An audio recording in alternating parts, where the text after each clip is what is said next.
ನಮ್ಮ ಪೂರ್ವಿಕರು ಆರೋಗ್ಯ ಚೆನ್ನಾಗಿರ್ಲಿ ಅಂತ ಚೊಂಬು, ಲೋಟ, ಸ್ಪೂನು, ತಟ್ಟೆ ಇದನ್ನೆಲ್ಲ ಹಿತ್ತಾಳೆಯಿಂದ ಮಾಡಿರೋದನ್ನೇ ಬಳಸ್ತಾ ಇದ್ರು. ಈಗಲೂ ಕೂಡ ತಮ್ಮ ಗ್ರಾಹಕರ ಆರೋಗ್ಯ ಚೆನ್ನಾಗಿರ್ಲಿ ಅಂತ ಹಿತ್ತಾಳೆ ಐಟಮ್ಗಳನ್ನ ಬಳಸ್ತಾವ್ರೆ. ಎಲ್ಲಿ ಅಂತ ಹೇಳ್ತೀನಿ, ಅದಕ್ಕೂ ಮುಂಚೆ ಫಾಲೋ ಮಾಡಿಲ್ಲ ಅಂದ್ರೆ ದಯವಿಟ್ಟು ಫಾಲೋ ಮಾಡಿ. ಸಾಸ್ವೆ ಅಂತ exclusively south Indian restaurant JP Nagar ಅಲ್ಲಿದೆ.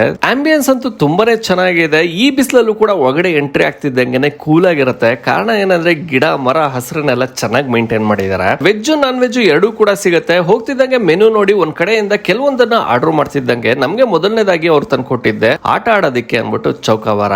ಒಂದ್ ಗೇಮ್ ಆಡ್ತಿದ್ದಂಗೆ ಕಿಚನ್ ಇಂದ ಒಂದೊಂದೇ ಐಟಮ್ ಬರಕ್ ಶುರುವಾಯ್ತು. ಮೊದಲನೇದಾಗಿ ಬೆಟ್ಟದ ನೆಲ್ಲಿಕಾಯಿ ಜ್ಯೂಸ್ ಬಂತು. ಸ್ವಲ್ಪ ಕಡಕ್ ಆಗಿತ್ತು, ಬಟ್ ಆರೋಗ್ಯಕ್ಕೆ ಬಹಳ ಒಳ್ಳೇದು. ಟ್ರೈ ಮಾಡಿ. ಗುಂಗೂರ್ ಮಶ್ರೂಮ್ ಟ್ರೈ ಮಾಡಿದೆ, ತುಂಬಾನೇ ಚೆನ್ನಾಗಿತ್ತು. ಲೆಮನ್ ಚಿಲ್ಲಿ ಚಿಕನ್ ಅಂತೂ ಸಕ್ಕದಾಗಿತ್ತು. ನೀರ್ ದೋಸೆ ಜೊತೆಗೆ ನಮ್ಮ ಕುಂದಾಪುರ ಚಿಕನ್ ಅಂತೂ ಕಳೆದೇ ಹೋಗ್ತೀರಾ, ಆ ರೇಂಜ್ ಗಿತ್ತು. ಕೋರಿ ರೊಟ್ಟಿನೂ ತರಿಸ್ಕೊಂಡಿದ್ವಿ, ಹಾಗೂ ಮುದ್ದೆನೂ ಸಿಗುತ್ತೆ. ಮುದ್ದೆನೂ ಕೂಡ ಟ್ರೈ ಮಾಡೋದನ್ನ ಮರಿಬೇಡಿ.